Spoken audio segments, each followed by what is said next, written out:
Hello student. New chapter है आपका 6 algebraic expressions. इसके जो बेसिक कॉन्सेप्ट हैं कांस्टेंट एंड वेरिएबल्स, इसके बारे में हम लोग डिस्कस करेंगे।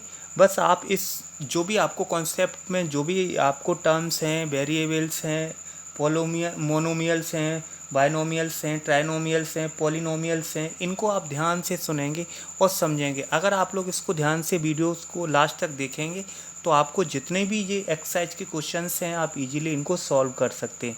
तो देखिए हम लोग बात करेंगे, सबसे पहले फर्स्ट है हमारा कांस्टेंट। तो कांस्टेंट क्या होता है? A symbol having a fixed numerical value is called constant. एक फिक्स जो वैल्यू होती है, जो चेंज नहीं होती है, फिक्स्ड का मतलब होता है जो चेंज ना हो, है ना, उसको हम क्या कहते हैं? कांस्टेंट कहते हैं। और वेरिएबल आपके क्या होते हैं? इस symbol which takes various numerical value, उस वेरिएबल की जो बहुत मतलब कई वैल्यू हो सकती हैं, है ना, इज नॉन एज वेरिएबल्स। अब हम एग्जांपल से आपको समझाने की कोशिश करेंगे। मान लो हमने ये फर्स्ट फिगर और सेकंड फिगर दोनों ही हमने स्क्वायर बना रखे हैं, और ये देखिए स्क्वायर आपको दिख रहा है, जिसमें स्क्वायर में जो फर्स्ट फिगर है इसके जो स्क्वायर की साइड है वो 3 centimetre, 3 centimetre, 3 centimetre and 3 centimetre. Square के बारे में आप लोग जानते होंगे, all sides are equal. Square की जो ऑल साइड्स होती हैं वो क्या होती हैं? इक्वल होती हैं।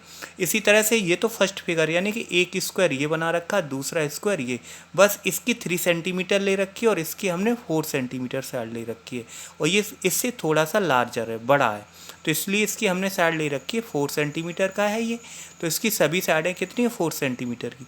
अगर हम आपसे कह देते हैं कि इसका आप पेरीमीटर फाइंड करिए, तो बहुत सारे बच्चों ने क्लास 6 में मेंसुरेशन जो चैप्टर था उसमें आप लोगों ने देखा होगा कि पेरीमीटर फाइंड करने का फॉर्मूला पढ़ा होगा, या इजीली आप एक फार्मूला हुआ करता था। अगर हमें पेरीमीटर फाइंड करना होता था तो हम सम ऑफ ऑल साइड्स, यानी कि सभी साइडों का हम सम कर दिया करते थे, तो उससे हमारा पेरीमीटर निकल आता था। लेकिन अगर हम फार्मूले की बात करें तो फार्मूला हमारा होता है perimeter is equal to 4 into side, यानी कि 4 का मल्टीप्लाई साइड से हो जाता है, तो हम उस स्क्वायर का पेरीमीटर फाइंड कर सकते हैं। अगर हम देखिए डिस्कस करते हैं कि हमें फिगर फर्स्ट का पेरीमीटर फाइंड करना है, तो देखिए फिगर फर्स्ट का यानी कि पेरीमीटर फाइंड करना, तो देखिए हमने एक पेरीमीटर पी, इसको हमने पी से रिप्रेजेंट कर दिया 4 इंटू साइड। देखिए हमारी साइड कितनी है फर्स्ट फिगर की? ये फर्स्ट की बात हो रही है, ये हमने इसमें आपका बॉक्स में ले लिया। तो देखिए 4 इंटू साइड, साइड कितनी है आपकी? 3 सेंटीमीटर। तो देखिए हमारा इसका पेरीमीटर कितना हुआ? 4 3 जा 12 सेंटीमीटर। अब देखिए अगर हम नेक्स्ट फिगर की बात करते हैं, इस फिगर का भी अगर हमें पेरीमीटर फाइंड करना है, ये फिगर नंबर सेकंड है, और अगर हमें इसका फाइंड करना है तो देखिए इसमें भी वही फॉर्मूला लगेगा, perimeter P is equal to 4 into side. तो देखिए पी पेरीमीटर को मतलब P is equal to 4 into side. Okay, तो देखिए साइड, तो देखिए साइड कितनी है हमारी इसकी, इस वाले फिगर की 4, तो देखिए हमारा क्या हो गया? 16 सेंटीमीटर। अब आपने यहाँ पे एक बात नोट की होगी जो हम आपको अब बताना चाह रहे हैं, ध्यान से देखना। इसमें देखिए हमने क्या किया कि फिगर आपने जो स्क्वायर लिया था उसको पहले हमने 3 सेंटीमीटर का रखा था, फिर हमने उसको बढ़ा के 4 सेंटीमीटर का ले लिया, यानी कि उसकी हर एक साइड, ईच साइड आपकी कितनी हो गई? 4 सेंटीमीटर की। तो आपने देखा कि जब हमने 3 सेंटीमीटर का लिया था उस समय हमारा perimeter P is equal to कितना निकला था? 12 सेंटीमीटर। और फिर हमने सेकंड फिगर में इसका जो साइड थी आपकी वो हमने 3 की जगह 4 सेंटीमीटर ले ली। जब हमने 4 सेंटीमीटर ली तो हमारा जो perimeter P is equal to कितना आ गया? 16 सेंटीमीटर। आपने देखा कि चेंज क्या हुआ? चेंज आपने देखा अगर हम साइड को बढ़ाते हैं तो हमारा पेरीमीटर भी बढ़ जाता है, लेकिन 4 पे कोई फ़र्क नहीं पड़ रहा।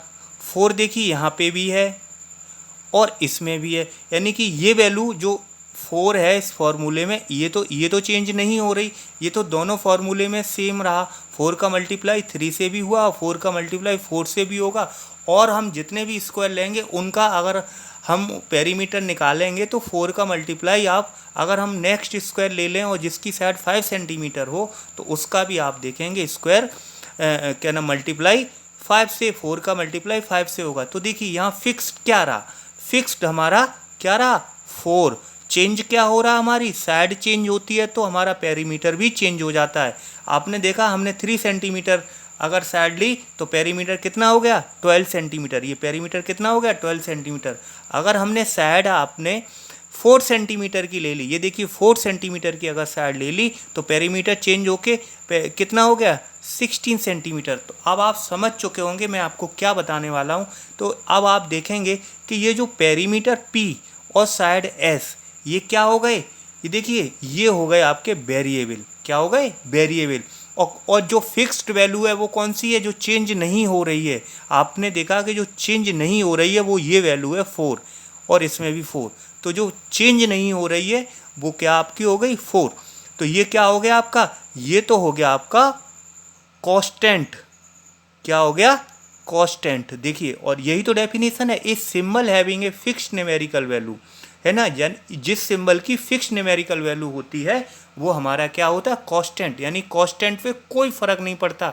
आप इसको 4 नहीं 40 सेंटीमीटर ले लें तब भी हम 4 से ही मल्टीप्लाई करेंगे। 100 सेंटीमीटर ले लें तब भी हम 4 से ही मल्टीप्लाई करेंगे। तो आप समझ में आ रहा कि ये देखिए चेंज क्या नहीं हो रही, ये 4 सेंटीमीटर नहीं हो रही। साइड आपकी चेंज होती रहती हैं, साइड चेंज होती हैं तो उससे उसका पेरीमीटर भी चेंज हो जाता है। बट आप देखेंगे क्या चेंज नहीं हो रहा है आपका, ये कांस्टेंट टर्म 4 है ये चेंज नहीं हो रहा है। ठीक, तो इस तरह से हम समझ सकते हैं कि जो कांस्टेंट वेरिएबल होते हैं ये फिक्स होते हैं और जो कांस्टेंट होता है वो फिक्स होता है। जो वेरिएबल्स होते हैं यानी कि इनकी वैल्यू हम चेंज होती रहती। अब हम इसी तरह से सेकंड अगर हम बात करें, ये देखिए ये तो हमने स्क्वायर लिया था। अगर हम सर्किल ले लें और सर्किल का अगर हम इसका सरकमफ्रेंस निकालें या एरिया निकालें तो देखिए सरकमफ्रेंस का जो फॉर्मूला होता है वो 2πr और जो पाई की वैल्यू होती है वो उसको हम क्या कहते हैं 22/7। ये देखिए ये होती है ना।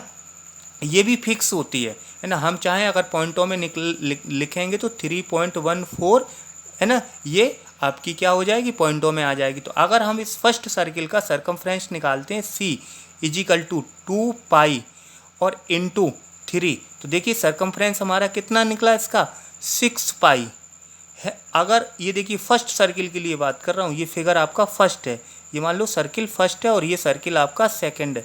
इसी तरह से अगर हम सेकंड फिगर का यानी सेकंड सर्किल का अगर हम सरकमफ्रेंस C = निकालेंगे तो 2π, पाई की वैल्यू हम नहीं लिखेंगे है ना। तो देखिए क्योंकि ये भी फिक्स्ड है सभी में 22/7 ही लिखी जाएगी।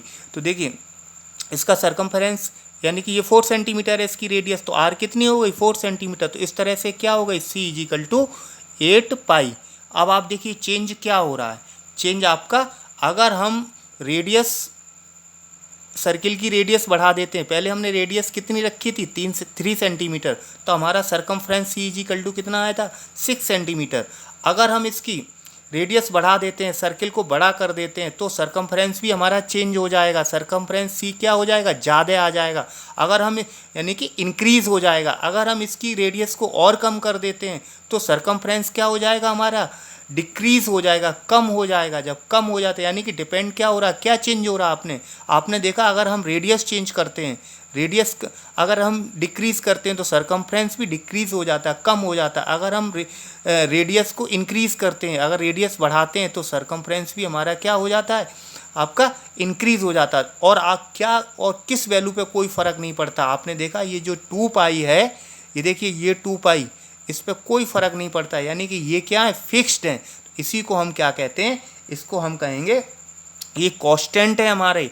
और वेरिएबल्स क्या है हमारे, वेरिएबल आपका C और R हमारा क्या हो गया वेरिएबल हो गया। तो इस तरह से हम कांस्टेंट और वेरिएबल के टर्म्स को समझ सकते हैं। तो आप लोग इस तरह इसको समझें।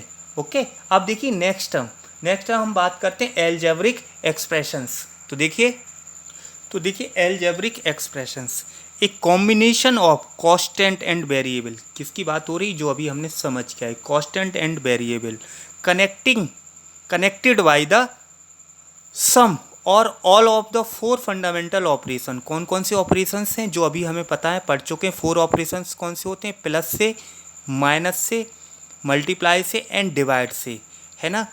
ये जो कॉम्बिनेशन किसका होना चाहिए, कांस्टेंट एंड वेरिएबल्स का, इनका जो कॉम्बिनेशन हो और वो किससे कनेक्टेड हों, ये 4 फंडामेंटल जो आपके ऑपरेशंस हैं, plus minus multiply and divide, है ना, is called the algebraic expressions. अब देखिए आप यहाँ देखेंगे कि ये एग्जाम्पल है, इसमें देखिए 5 minus 3x plus 4x square by, है ना, और ये दूसरा एग्जाम्पल है 7x square minus 5xy plus by square Z minus 8, आपको दिख रहा है। तो ये देखिए ये जो 4 ऑपरेशन है इसमें देखिए ये कांस्टेंट हो गया और ये क्या हो गया, x आपका वेरिएबल हो गया, ये देखिए 4 इसमें कांस्टेंट वैल्यू हो गई, है ना, ये देखिए, और ये आपके क्या हो गया, आपके वेरिएबल्स हो गए। तो ये किससे कनेक्ट हैं, आप देखेंगे जो 4 ऑपरेशन सम और ऑल 4 ऑपरेशंस हैं, या तो इनमें से कोई हो, कुछ इनमें से कुछ भी हो सकते हैं, या फिर ये सभी ऑपरेशन से कनेक्ट हो। तो देखें आपको दिख रहा होगा कि इसमें हमें किस किस ऑपरेशन से कनेक्ट, देख जैसे हम बात करते हैं तो आपको 2 साइन ही अभी इसमें दिख रहे होंगे, देखो एक तो माइनस और एक प्लस, लेकिन इसमें देखिए एक साइन और आपको दिखेगा। देखिए अगर हम इसी को ऊपर एक्सप्लेन करना चाहें तो 5 इंटू 3 इंटू ये देखिए x प्लस 4, इसी को लिख रहा हूँ मैं, into x square into y square. अब बताइए अभी इसमें कितने साइन इन्वॉल्व हैं, 1 माइनस का, 2 कौन सा है, प्लस का, एंड थर्ड किसका है, मल्टीप्लाई का, है ना। अगर हम इसमें अपॉन 2 और कर देते तो हम क्या, तो ये किसका और हो जाता है, डिवाइड का भी हो जाता, और ये ठीक है ना। तो इस तरह से हम देख रहे हैं कि ये इसमें कितने साइन कनेक्टेड हैं, सम और ऑल 4 ऑपरेशंस, कुछ हों या फिर सभी हों। तो आपने देखा ये तीनों साइन इसमें कनेक्टेड हैं। तो ऐसे जो एक्सप्रेशंस होते हैं इनको हम क्या कहते हैं, एल्जेब्रिक एक्सप्रेशंस। अब हम बात करते हैं terms of algebraic expressions. The different part of the algebraic expressions separated by, अब ये जो पार्ट्स होते हैं वो किससे सेपरेटेड हों, प्लस और माइनस साइन से। अब हम इन 2 साइनों से जो सेपरेटेड पार्ट्स होते हैं इनको ही हम क्या कहते हैं, टर्म्स कहते हैं। अब ये देखिए प्लस और माइनस से हमारे कितने पार्ट्स हैं, प्लस और माइनस से जो सेपरेटेड हैं, प्लस और माइनस से जो जिन्हें हम सेपरेट किया गया, तो कितने टर्म है इसमें देखेंगे 1 2 3, कितने टर्म हो गए, एक तो 5 हो गया, दूसरा आपका माइनस का 3x हो गया, और ये देखिए जो थर्ड है आपका 4x स्क्वायर बाई। तो आपने देखा इसमें कितने टर्म हो गए, 3, और इसमें देखिए कितने टर्म है इस वाले में, तो इसमें देखेंगे 7x स्क्वायर एक टर्म हो गया, माइनस का 5xy दूसरा टर्म हो गया, और तीसरा देखिए वाई स्क्वायर जेड, ये आपका थर्ड हो गया, और ये देखिए -8। तो ये देखिए किससे सेपरेटेड है, माइनस और प्लस साइन से।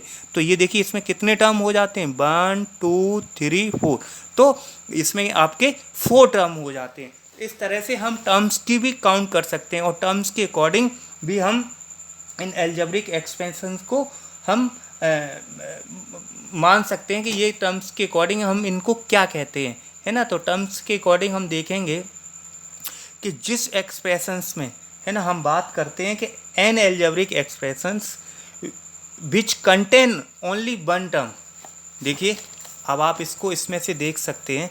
अब हम बात करते हैं various type of the algebraic expression according to terms.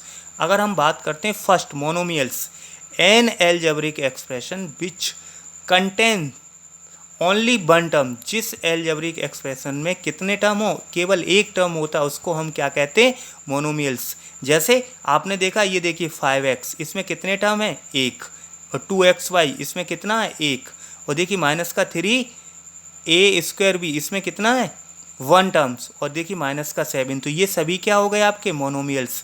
अब अगर हम बात करें जिसमें 2 टर्म्स होते हैं, 2 टर्म्स, जिसमें 2 टर्म्स होते हैं उनको हम क्या कहते हैं, बायनोमियल्स। देखिए इसमें 2 टर्म्स हैं, किससे कनेक्ट है, प्लस से। देखिए कौन सा फर्स्ट टर्म कौन सा, 2 है, सेकंड टर्म कौन सा है, 3b। तो इसमें कितने टर्म हो गए टोटल, 2।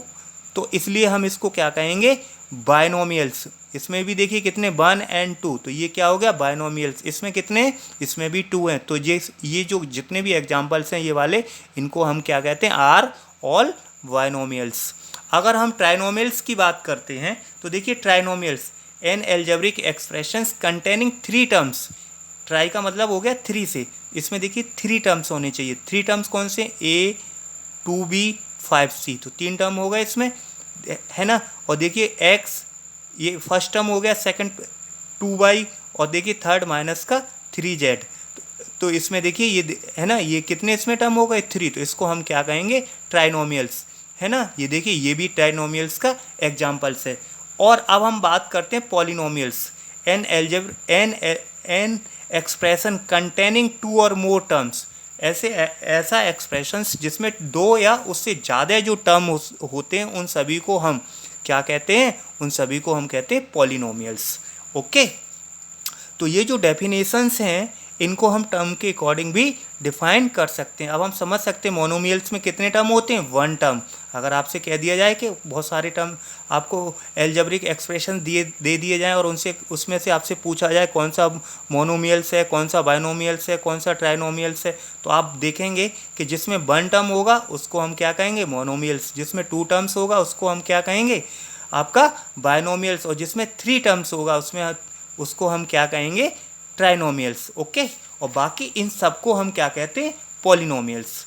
अब हम बात करते हैं आपका कांस्टेंट टर्म, है ना। कांस्टेंट टर्म इसमें देखें, अगर कोई एल्जेब्रिक एक्सप्रेशंस आपको दिया हुआ है, देखिए a term of the expression having no literal factor is called the constant terms. Factor वगैरह आप लोगों ने 6 क्लास में पढ़ चुके हो, है ना, तो आप यहाँ से इसकी डेफिनेशन देख सकते हो। आर कॉल्ड लाइक टर्म्स, है ना, like similar term, otherwise they are called, ये वाला आपका हो गया constant terms in the given algebraic expressions. तो देखिए ये कौन सा हो गया, इसमें देखिए ये आपका एग्जाम्पल दिया, तो इसमें आपका कांस्टेंट टर्म कौन सा हो जाएगा, -3 इज द कांस्टेंट टर्म्स। अब हम लाइक और अनलाइक की बात करते हैं। लाइक और अनलाइक कैसे होते हैं, देखिए इन the given algebraic expressions the terms having the same literal factor are called like or similar terms, otherwise they are unlike। अगर हम बात करते हैं, जैसे हमारे पास ये देखिए, हम एग्जाम्पल की बात करते हैं, जैसे 5x प्लस 5x है कॉमा, है ना, ये देखिए 5x हो गया, 7x हो गया, और ये देखिए 7xy हो गया। अगर हम इन तीनों की बात करते हैं तो इसमें देखिए लाइक टर्म हमारे कौन से हो जाएंगे, 5x और 7x, क्योंकि देखिए अगर हम इसके फैक्टर करेंगे 5 × x हो जाएगा, इसका 7 × x हो जाएगा, तो ये देखिए आपके क्या होगा, इनको ऐड करेंगे तो 12x हो जाएगा। यानी कि ये देखिए ये हमारे क्या हो गए, लाइक टर्म। और ये देखिए ये क्या है आपका, इसमें क्या है, x के साथ y भी है, तो ये क्या आपका हो गया, अनलाइक टर्म्स।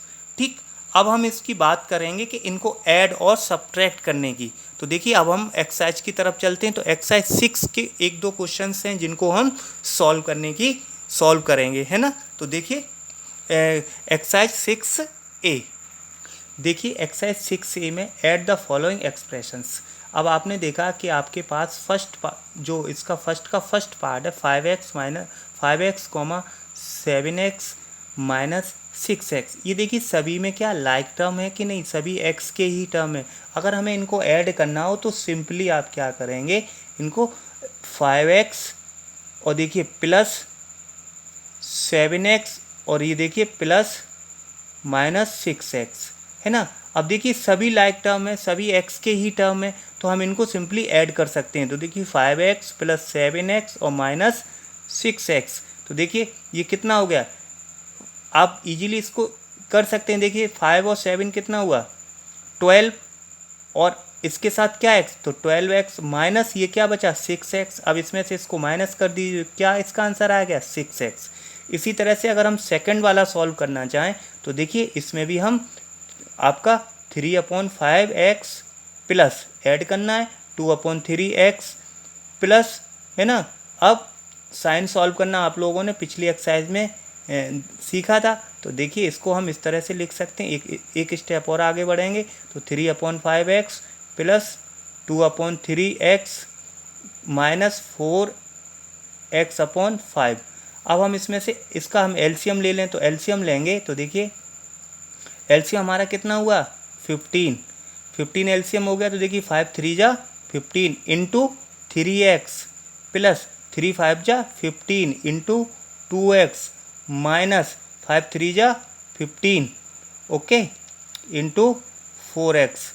चलिए मल्टीप्लाई करिए, 3 3 जा कितना होता, 9, नीचे 15 लिखो पहले, फिर उसके बाद प्लस 5 2 जा 10x माइनस 3 4 जा 12x, ओके। अब देखिए पहले प्लस करिए, कितना हुआ 19, और 19 में से 12 माइनस करेंगे है ना। तो देखिए 19x माइनस 12x अपॉन 15, तो ये कितना बचा आपका, ये आपका हो गया 7x अपॉन 15। ओके, तो ये इस तरह से हम इन जो आपके जो एक्सप्रेशंस दिए होते हैं इनको हम ऐड कर सकते हैं। चलिए एक और क्वेश्चन इसका देखिए, third, 5a² b, 8a² b, 7a² b, इनको हमें ऐड करना है ना। ऐड करना है तो देखिए ऐड का साइन लगा देंगे, plus -8a² b plus 7a² b। Okay, सभी ये देखिए लाइक टर्म्स हैं आपके, a² b इसमें भी, a² b इसमें भी, a² b इसमें, तो इजीली इसको हम ऐड कर सकते हैं। तो देखिए 5a² b प्लस माइनस हो जाएगा, प्लस माइनस 8a² b और प्लस 7a² b। तो प्लस प्लस को पहले ऐड कर लो, फिर उसमें से ये 8 सब्ट्रैक्ट कर दो। 7 और 5 कितना हुआ, 12 a² b और माइनस 8a² b। ओके, तो ये कितना बचा, 4a² b is the answer of question number first का थर्ड पार्ट। ये इसका आंसर हो गया। अब इसी तरह से बाकी जो क्वेश्चंस हैं आप लोग सिंपली आप इसको कर सकते हैं। जो एलसीएम वाले हैं उनको हम एलसीएम लेके, है ना, और जो लाइक टर्म्स हैं उनको हम लाइक टर्म में लाइक टर्म्स को लाइक टर्म्स के साथ कन्वर्ट करेंगे। जैसे हम 10th की बात करते हैं तो इसमें हम जब ऐड करेंगे तो एक्स क्यू वाले टर्म एक तरफ कर लेंगे। देखिए एक्स क्यू का इसमें भी है और एक्स क्यू इसमें भी है और एक्स क्यू आपका और भी है कहीं, ये देखिए एक्स क्यू का 1 2 है ना, 2 टर्म है, तो एक्स क्यू के टर्म ऐड हो जाएंगे, x² और x² के टर्म ऐड हो जाएंगे। उसके बाद x एंड x के टर्म ऐड हो जाएंगे। बाकी देखिए कांस्टेंट टर्म ये है, कांस्टेंट टर्म ये है, कांस्टेंट टर्म, तो बाकी जो कांस्टेंट टर्म्स हैं उनको हम ऐड कर लेंगे। ओके, तो अब इस तरह से ये क्वेश्चन नंबर फर्स्ट सॉल्व हो जाता है। अगर हम सेकंड की बात करते हैं तो देखिए सेकंड आपका ये है सब्ट्रैक्ट। देखिए सब्ट्रैक्ट हमारा क्या है, फर्स्ट है इसका 8x/, फ्रॉम 7x/। सब्ट्रैक्ट करना है तो सब्ट्रैक्ट हमने पिछले चैप्टर में किए थे, है ना, तो रेशनल नंबर्स में। तो आप देखेंगे इसको सब्ट्रैक्ट करना, तो देखिए ये आपका हो जाएगा 7, आगे आ जाएगा 7x/। और देखिए सब्ट्रैक्ट का साइन लगा दिया क्योंकि सब्ट्रैक्ट करना है। और देखिए हमारा नंबर क्या, माइनस का 8x/। तो देखिए कितना हो गया 7x/, और माइनस माइनस प्लस 8x/। अब देखिए ये लाइक टर्म में xy और xy के टर्म ऐड हो जाएंगे, तो ये कितना हुआ 15x/। ये तो इसका हो गया फर्स्ट। और इसी तरह से अगर हम बात करते हैं इसका सेकंड पार्ट, देखिए x² फ्रॉम, आप एक दो क्वेश्चंस को समझ लेंगे, बाकी कुछ भी नहीं है क्वेश्चन सॉल्व करने में, इजीली आप इसको सॉल्व कर सकते हैं। देखिए ये वाला टर्म आगे आ जाएगा, तो 3x² सब्ट्रैक्ट करना, ये हो गया। अब देखिए ये देखिए माइनस का 3x² और माइनस का x², तो देखिए कितना हो गया 4x², किसका, माइनस का, ये इसका आंसर हो गया। इसी तरह से अगर हम थर्ड पार्ट इसका सॉल्व करते हैं तो देखिए थर्ड पार्ट इसका क्या हो जाएगा, x/, फ्रॉम, है ना, 4/, माइनस 5x। ओके, देखिए 4/, माइनस 5x, माइनस करिए इसमें से x minus y, sign solve करेंगे और ब्रैकेट ओपन करेंगे, तो देखिए 4/, माइनस 5x, और इधर देखिए साइन जब हम इसमें ब्रैकेट ओपन करेंगे तो साइन चेंज हो जाएंगे, तो x हो गया ये माइनस का, और ये किसका हो गया, प्लस का y। लाइक टर्म को हम क्या करें, कलेक्टिंग लाइक टर्म, जो लाइक टर्म है उनको हम लाइक टर्म के साथ लेके, जैसे 4/, है और ये देखिए ग्रुपिंग कर ली, y का टर्म ये और है, इसको साथ लेके आ गए। अब देखिए x का टर्म हमारा है माइनस का 5x और माइनस का x, तो इस तरह से अब आप देखेंगे कि y के टोटल कितने हो गए, ये देखिए 1/, होता है ये, तो 4/, और 1/, कितना हुआ 5/। और इधर देखिए ये देखिए 5x और 1x कितना हुआ, माइनस का 6x is the answer of question number second का थर्ड पार्ट। तो इसी तरह से आप क्वेश्चन नंबर 1 और 2 फुल सॉल्व करेंगे। ओके।